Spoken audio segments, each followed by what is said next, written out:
électrons, j'espère que vous êtes en forme pour le workout que je vais venir vous proposer aujourd'hui.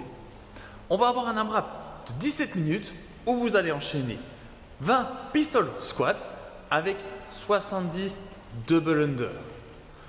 Donc, ça sera un workout qui va pas forcément être un vrai challenge au niveau de chaque tour, mais qui va être un challenge sur l'enchaînement finalement rapide des tours, notamment en termes de résistance musculaire au niveau du bas du corps et au niveau des jambes. Chaque tour devrait vous prendre plus ou moins 2 minutes, plutôt moins de 2 minutes au début et au fur et à mesure, quand la fatigue va s'installer, plutôt un petit peu plus, mais votre objectif, ce sera de tenir à peu près ce rythme.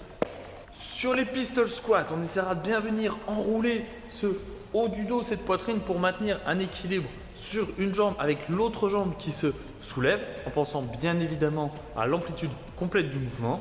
Et sur les double under 70, ça devrait théoriquement être fait sur une série unbroken ou peut-être sur 2 séries de 35 ou 40 si on arrive à tripper un moment. Du coup, si faire les 70 unbroken ou en 2 ou 3 séries est problématique, on fera seulement 4 tentatives qu'on enchaînera ensuite avec 25 tuck jump.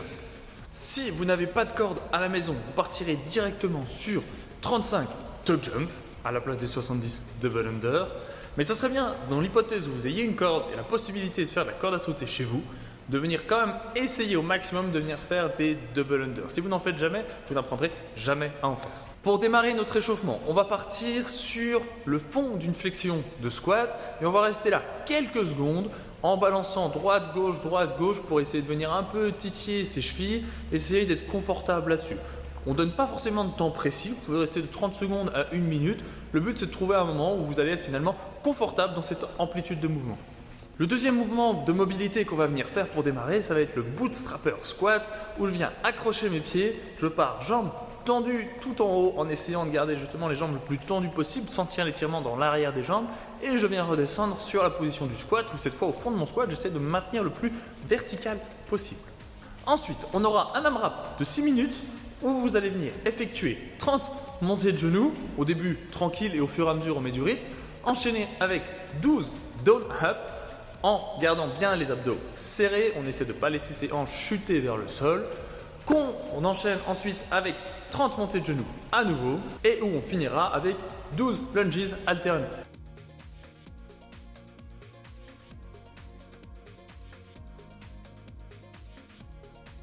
Concernant l'échauffement spécifique, on travaillera tout d'abord le mouvement du pistol squat. Sur chaque progression, vous pourrez venir faire 1 à 2 séries, voire 3 séries, de 5 à 10 répétitions en fonction de comment vous êtes à l'aise sur la progression. L'idée, c'est pas de venir accumuler de la fatigue pour le workout, mais c'est de venir faire un travail qualitatif qui va vous permettre d'avoir de meilleures répétitions pendant le workout.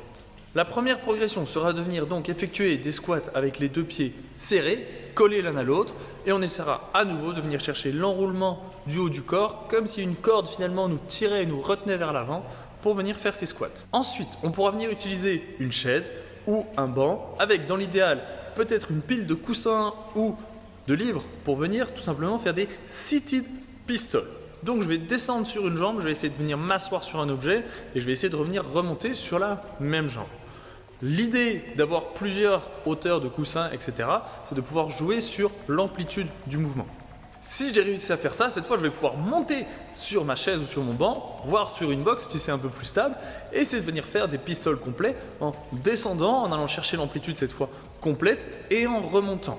Si le fond de mon pistol est une amplitude où je suis trop faible pour pouvoir initier la remontée, c'est possible de venir utiliser la deuxième jambe qui est normalement dans le vide, de venir l'appuyer légèrement au sol pour avoir un premier élan et être capable de remonter de cette répétition.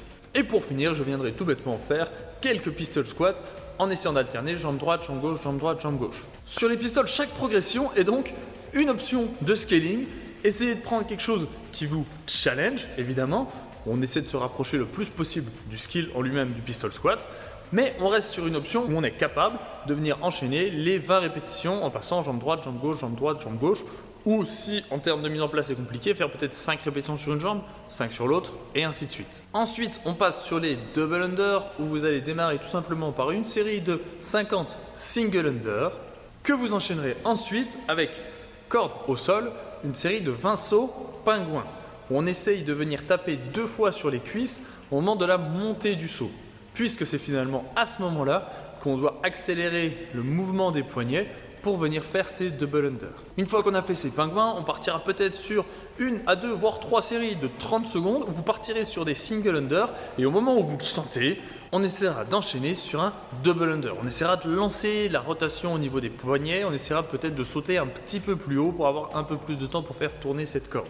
Si on arrive à faire ça, on essaiera cette fois de venir enchaîner 2 ou 3 single under avant de passer un double under, puis seulement 2 single under avant d'enchaîner un double, puis 1-1. Et si vous arrivez à faire un single, un double, un single, un double, ça serait bien de venir enchaîner des doubles, des doubles, des doubles, des doubles, des doubles. Avec tout ça, vous me semblez paré pour le WOD. N'oubliez pas que la difficulté de ce workout réside dans l'enchaînement rapide des tours sur les 17 minutes, plus que dans les mouvements en eux-mêmes. Bon WOD à tous, éclatez-vous, postez vos scores en commentaire. Bye les électrons.